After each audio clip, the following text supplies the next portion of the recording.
From modern-age fighter jets to high-tech surface-to-air missiles and super-efficient soldiers, there's never been a shortage of land and air-based military equipment in Russia. However, the story is entirely different when it comes to the maritime terrain. It's almost as if the Russian Navy is an anti-aquatic force. All that is about to change though, because Russia is all but set to build a nuclear warship that will significantly boost its military capacity and operations on the sea. Join us as we go on a cruise to find out all there is to know about Russia's nuclear-powered supercarrier, named Project 23,000E Shtorm. Also, we will be revealing when this carrier will be launched and the amazing features that will come with it. Without further delay, let's get started. The United States is undoubtedly the world's military emperor, but Russia has made it obvious over the years that it wants kingship rights too. Currently, the United States and France are the only countries with nuclear-powered supercarriers. The US Navy has a couple of these warships actually, but we'll focus on the USS Gerald R. Ford because it's the lead ship of its class. France, on the other hand, has only Charles de Gaulle as its sole representative. Russia, we hear, is desperate to break this dynasty, but the Eastern European country is up against some very stiff competition. When fully equipped, the 858 feet long Charles de Gaulle displaces 45,000 tons. It has the capacity to carry up to 40 military aircraft, including the Rafale M multi-role fighters and the E-2 Hawkeye airborne jets. Since its first sail in 2001, de Gaulle has participated in warfare operations against the Taliban, the Islamic State, and Al-Qaeda at different times. However, reports say that she will be eased out of service sometime in the 2030s and replaced with the 75,000-ton Porte-Avions Nouvelle Génération. Adieu in advance, Charles de Gaulle. You surely will not be missed by Al-Qaeda, the Taliban, and the Islamic State. Meanwhile, the USS Gerald R. Ford isn't going anywhere anytime soon. It was only commissioned in 2017. According to CNET.com, it remains the most technologically advanced warship ever built. And we cannot argue because this nuclear-powered supercarrier is one hell of a ship. To start with, it cost $13 billion to bring the USS Gerald R. Ford to life, including the cost of research and development. It is big enough to accommodate 75 aircraft and 4,550 sailors. When fully loaded, the USS Gerald R. Ford weighs 100,000 tons, stretching across 1,106 feet, about the size of 3 football fields.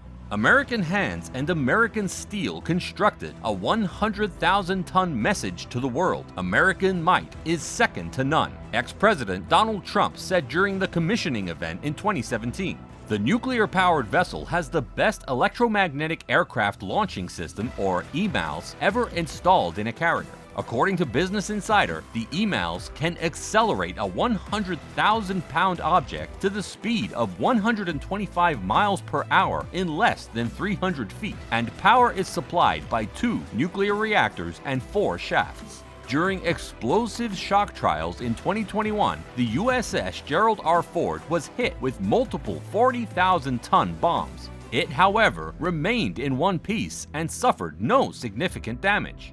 We did have some things break, but we will fix them, the ship's commanding officer Paul Lanzalata said. From a severity standpoint, I'd like to say we had 0 catastrophic failures on the ship, 0 situations where we had flooding, 0 fires. All that is pretty significant. With all due respect to the Russians and their technological prowess, it's hard to see how they'll match this. The Admiral Kuznetsov is Russia's sole carrier, and it's not even powered by nuclear reactors. This aged ship is regarded as one of the worst carriers of all time, having spent most of its lifetime on the treatment table. It barely sails for operation, and even when it sails, it's escorted by tugboats just in case it breaks down during the journey, and more often than not, it does. Since entering service in 1991, the 60,000-ton Kuznetsov has only set sail 6 times. It has a long history of well-documented system failures. At one time, it was deployed off Syria for a military operation, and within the first 3 weeks, 2 of the fighter jets aboard the flatbed crashed due to problems with the arresting wires. American carriers typically change arresting cables after about 100 successful landings. We don't know how often the Russians change theirs.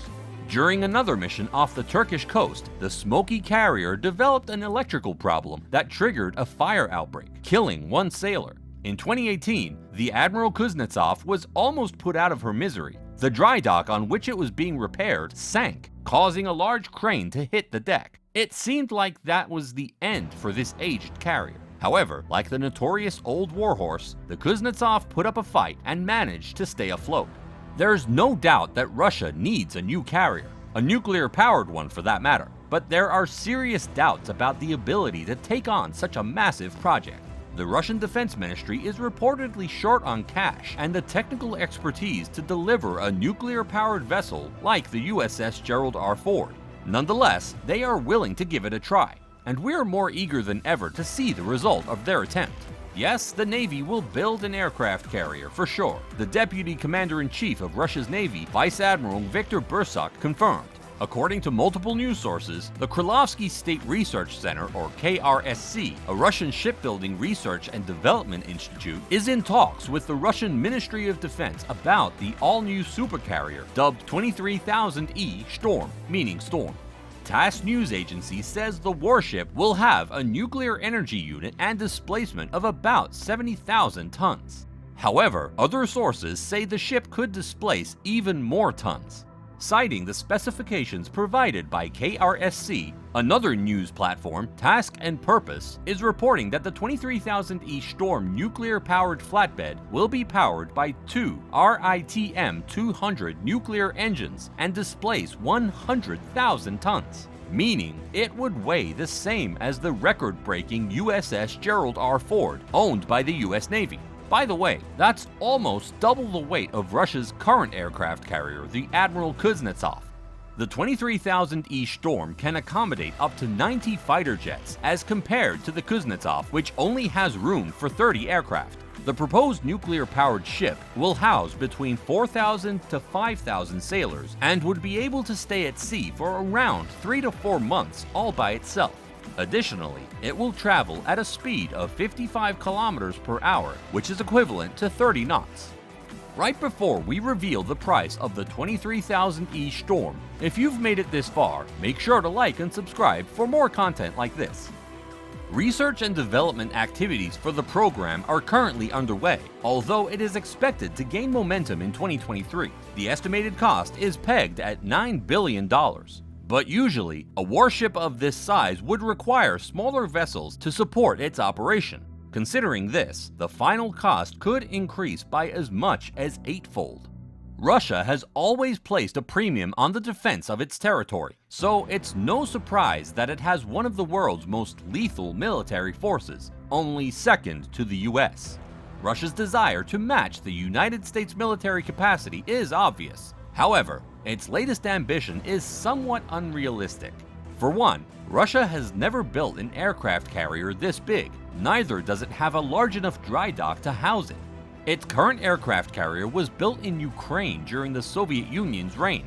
Moreover, Russia has earned itself a barrage of economic sanctions from the US and other countries following its illegal invasion of Ukraine. So there are questions about whether or not the government would even be able to fund the project. Also, you have to ask yourself, is it absolutely necessary to undertake a project this big just to compete with the US? Russian military expert Viktor Burakovsky doesn't think so. I see no reason to compete. A competition like this leads to a senseless arms race. What do you think? Be sure to check out this video over here. Tesla's insane partnership with Samsung changes everything.